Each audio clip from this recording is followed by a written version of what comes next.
This is the temperature inside, and this is the temperature after cooking for 10 minutes trying to cook potatoes.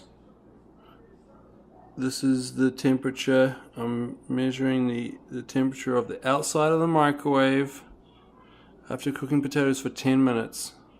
It's still going. 106, 108.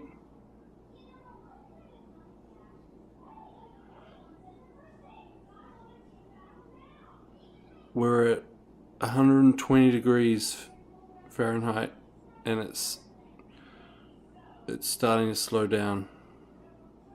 No, well, no, it's not. We're at 125. This is the temperature inside, and this is the temperature